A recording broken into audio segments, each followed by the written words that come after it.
नमस्कार साथियों, एसएके ट्यूटोरियल में आपका स्वागत है। आज के इस एपिसोड में मैं बात करने वाला हूं आईसीजी रिक्रूटमेंट 2025 के बारे में।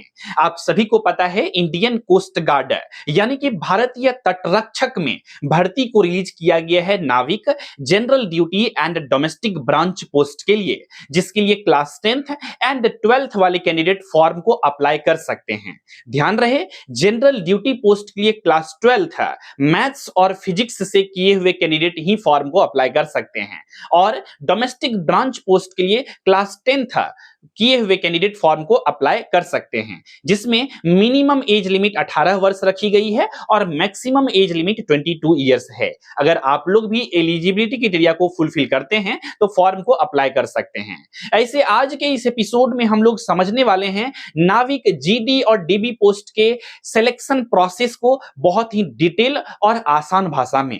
दोस्तों, वीडियो में आगे बढ़ने से पहले मैं आप सभी की जानकारी के लिए बताना चाहूंगा कि आईसीजी में नाविक, यांत्रिक अलग अलग प्रकार के वैकेंसीज आते रहते हैं। तो इंडियन कोस्ट गार्ड में हमने भी यांत्रिक इलेक्ट्रिकल के पोस्ट के लिए इस एग्जामिनेशंस को दिया है, एग्जामिनेशंस को भी क्वालिफाई किया है, फिजिकल को भी दिया है। तो इस वजह से मुझे इंडियन कोस्ट गार्ड के रिक्रूटमेंट प्रोसेस के बारे में प्रॉपर वे में आइडिया है इस एग्जामिनेशंस को लेकर के। तो आप सभी को मैं प्रॉपर वे में गाइड कर सकता हूं अच्छे से। तो बेसिकली आप सभी लोग इस वीडियो में पूरा लास्ट तक बने रहिएगा और चीजों को अच्छे से समझने की कोशिश करिएगा कितने स्टेज में सिलेक्शंस होते हैं।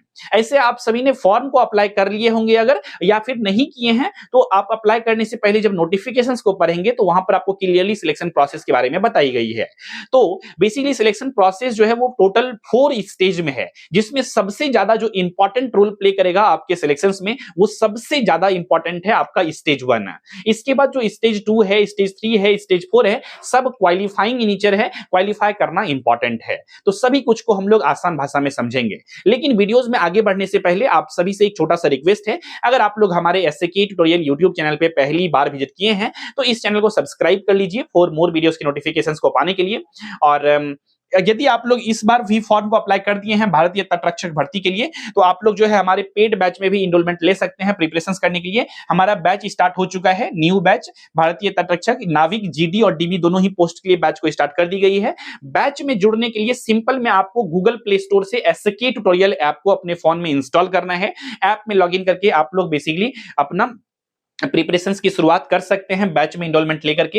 यहां पर एसके ट्यूटोरियल का है एक ही सपना, क्योंकि आपकी सफलता की उड़ान जो होगा अब एसके ट्यूटोरियल ऐप पर होने वाला है आसान। इस वजह से आप लोग यहां पर जुड़ करके अपना प्रिपरेशंस की शुरुआत कर सकते हैं। अब हम लोग आते हैं इसमें सिलेक्शन प्रोसेस के बारे में। देखिए, जैसा कि हमने बताया आप सभी को स्टार्टिंग में कि इस एग्जामिनेशंस में सिलेक्शन के लिए टोटल 4 स्टेज होते हैं। इसकी जानकारी आप लोग जो नोटिफिकेशंस रिलीज हुए हैं जॉब के वैकेंसीज वाला, उसको भी पढ़ के आप लोग चीजों को समझ सकते हैं स्टेप वाइज। ऐसे आप लोग आईसीजी के ऑफिशियल वेबसाइट पे भी जाकर के विजिट करके समझ सकते हैं। लेकिन आज आप लोग हमारे वीडियोस पे में आए हैं क्योंकि आपको समझना है चीजों को वीडियोस के माध्यम से। तो हमने भी आप सभी को समझाने के लिए बेसिक से बहुत ही इजी वे में समझाने के लिए क्या किया है, सारे सिलेक्शन प्रोसेस को, सारे स्टेजेस को हमने एक डायरी में नोट कर लिया है ताकि मैं आप सभी को बहुत ही आसान भाषा में समझा सकूं, कॉम्प्लिकेटेड बना करके नहीं समझाऊं और आप लोग चीजों को अच्छे से समझ सकें अच्छे से। तो शुरू करते हैं हम लोग। सबसे पहले आप लोग फॉर्म को अप्लाई करेंगे। फॉर्म अप्लाई हो जाने के बाद आप सभी को पता होगा फॉर्म अप्लाई करने वक्त भी लाइव फोटो लगता है, तो लाइव फोटो तो लग ही जाएगा वहां पे, ठीक है। इसके बाद ये जो रिक्रूटमेंट प्रोसेस होता है इसमें जैसा कि हमने बताया 4 स्टेज होता है। हर एक स्टेज में डॉक्यूमेंट वेरिफिकेशन लगभग में है, बायोमेट्रिक है और सब कुछ होता है, ठीक है। तो यहां पर हम लोग स्टेज फर्स्ट की बात करते हैं जो कि आपका अप्रैल मंथ में एग्जामिनेशन होने वाली है। तो इसमें क्या क्या होगा, आप जब एग्जामिनेशन देने जाएंगे एग्जामिनेशन के सेंटर पे तो वहां पर भी आपका डॉक्यूमेंट वेरिफिकेशन पहले होगा, तभी आप सीबीटी एग्जामिनेशन को दे पाएंगे।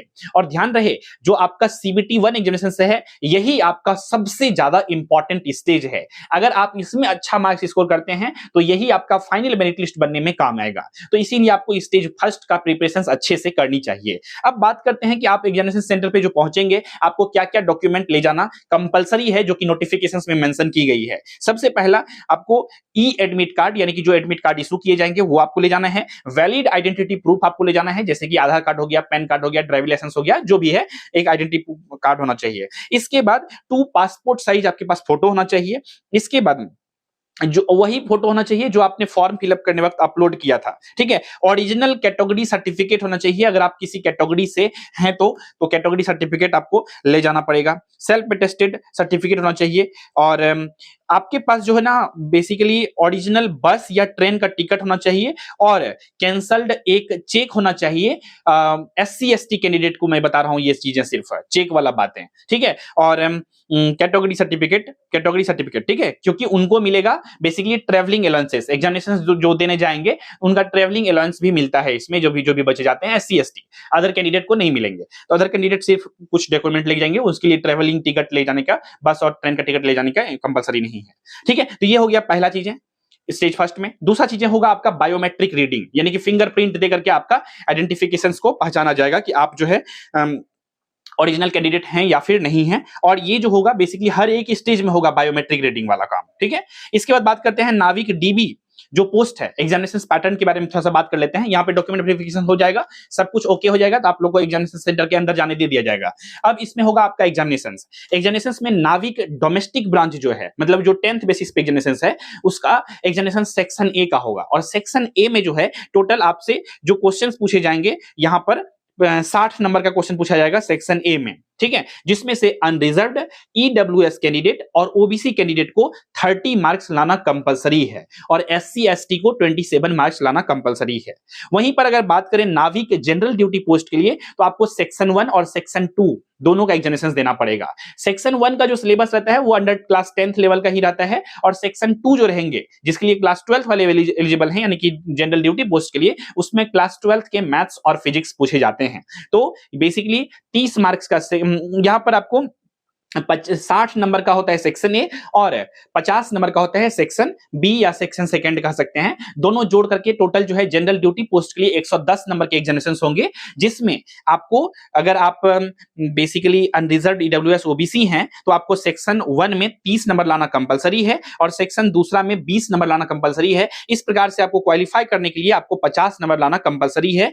बेसिकली GD के यहां पर बता रहा हूं, GD के पोस्ट के लिए अनरिजर्व्ड EWS OBC कैंडिडेट के लिए। वहीं पे अगर आप SC ST हैं तो सेक्शन 1 में आपको 27 मार्क्स, और सेक्शन सेकंड में आपको 17 मार्क्स लाना कंपलसरी है, जिसमें कि 45 मार्क्स आप लोग लाएंगे तो क्वालिफाई कर जाएंगे। आई होप आप समझ गए होंगे। अच्छा, यहां पर एक और चीज मैं क्लियरिटी के साथ बताना चाहूंगा कि हर एक सेक्शन में क्वालिफाई करना कंपलसरी है, इसीलिए आपको हर एक सेक्शन में क्वालिफाई करना पड़ेगा जो मिनिमम क्वालिफाइंग मार्क्स होती है। इसके बाद यहां पर थोड़ा सा सेक्शन के बारे में और डिटेल में डिस्कशन कर लेते हैं। जो सेक्शन आपका 1 होगा, इसमें टोटल फुल मार्क्स कितने होंगे? 60 होंगे, क्योंकि 60 नंबर ऑफ क्वेश्चंस होते हैं। टाइम जो रहेगा 45 मिनट का दिया हुआ रहता है, टोटल नंबर ऑफ क्वेश्चन 60 रहते हैं। इस एग्जामिनेशन में निगेटिव मार्किंग नहीं होती है, आपकी जानकारी के लिए हमने बता दिया। इसके बाद यहां पर मैं बता देता हूं सेक्शन ए का सिलेबस क्या क्या रहता है। मैथ्स के 20 क्वेश्चन पूछे जाएंगे जो कि क्लास 10th लेवल के रहेंगे।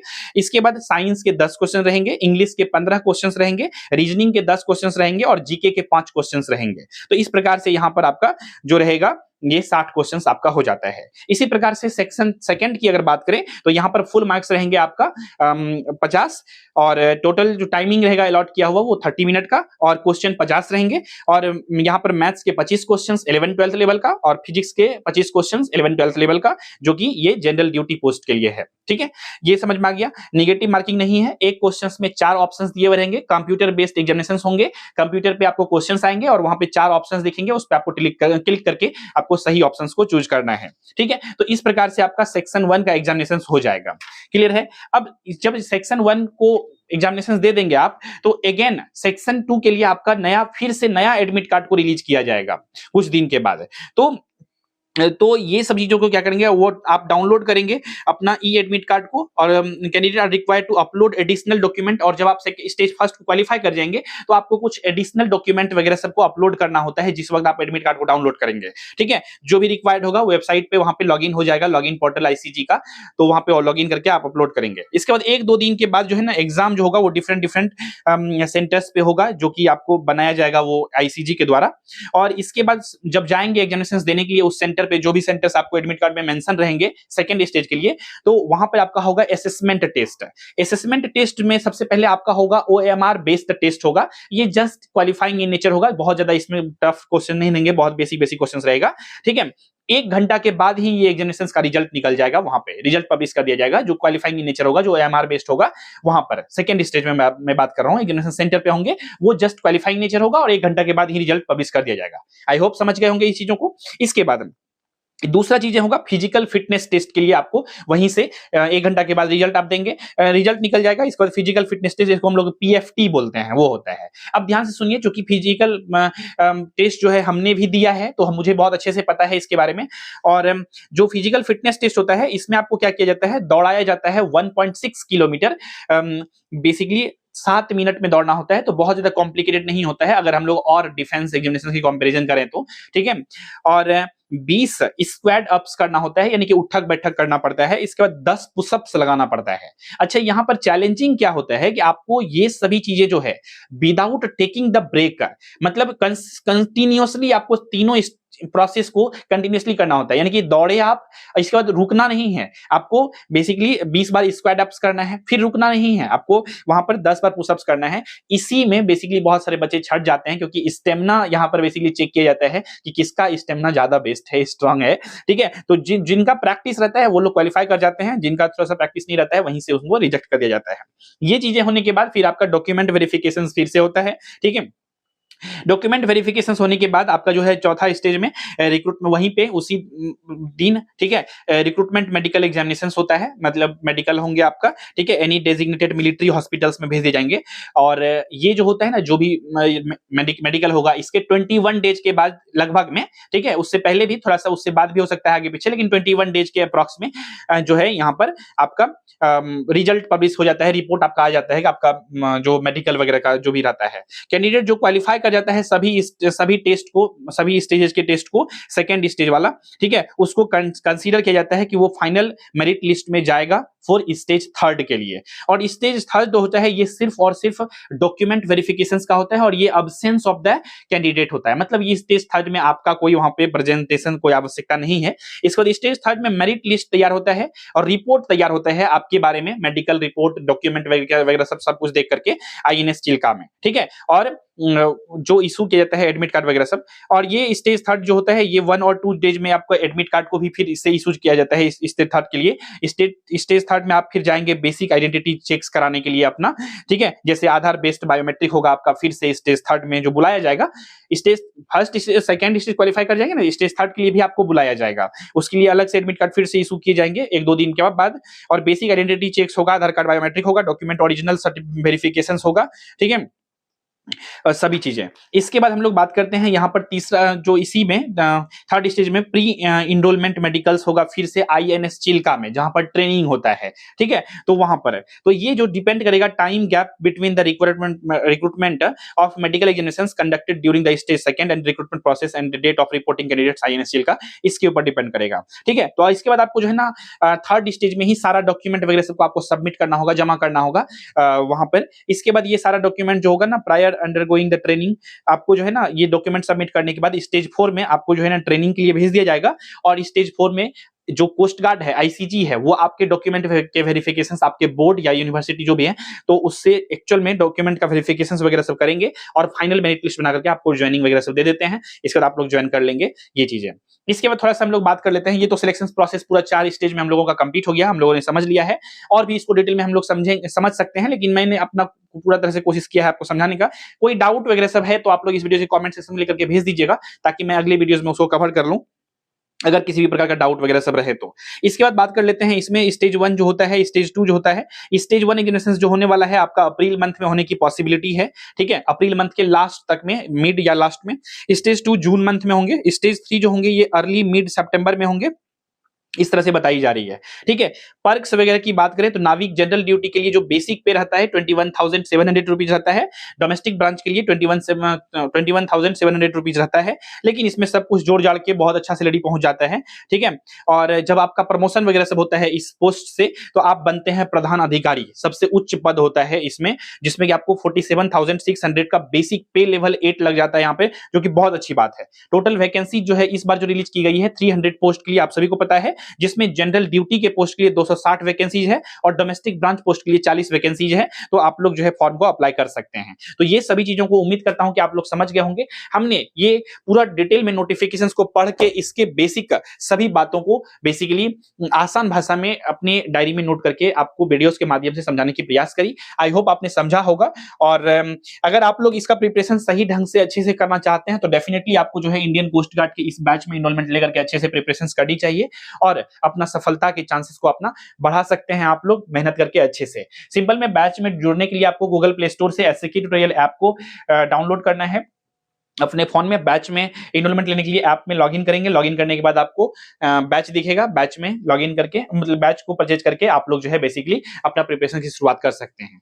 किसी भी प्रकार का हेल्प चाहिए एडमिशन से रिलेटेड तो आप लोग हमारे एडमिशन हेल्पलाइन नंबर पे कॉल करके जानकारी ले सकते हैं। हमारा एडमिशन हेल्पलाइन नंबर है 7903200795। इस नंबर पे कॉल करके जानकारी ले सकते हैं। तो दोस्तों इसी विचार के साथ रखते हैं आज के इस एपिसोड में बस इतना ही। उम्मीद करता हूं सभी चीजों को मैं समझा पाया होऊंगा। अगर नहीं और किसी भी प्रकार का डाउट क्वेश्चन कंफ्यूजन रह गया है इस वीडियोस को समझ देखने के बाद भी तो आप लोग इस वीडियो के कमेंट सेक्शन में लेकर के पूछ सकते हैं। मुझे आपका कमेंट का सदैव इंतजार रहता है। मैं कोशिश करूंगा आपको अलग दूसरे वीडियोस के माध्यम से आपका डाउट को क्लियर कर सकूं। ऐसे हमने अपने तरफ से पूरा कोशिश किया है आने का तो आप लोगों को क्लियर हो गई होगी ऐसा मुझे उम्मीद है। तो दोस्तों इसी विचार के साथ रखते हैं आज के इस एपिसोड में बस इतना ही। मिलेंगे बहुत जल्द ही अगले एपिसोड में आप सभी से। इसी विचार के साथ रखते हैं आज के इस एपिसोड में बस इतना ही। मिलेंगे बहुत जल्दी हैं आप सभी से अगले एपिसोड में। तब तक के लिए नमस्कार, जय हिंद, वंदे मातरम।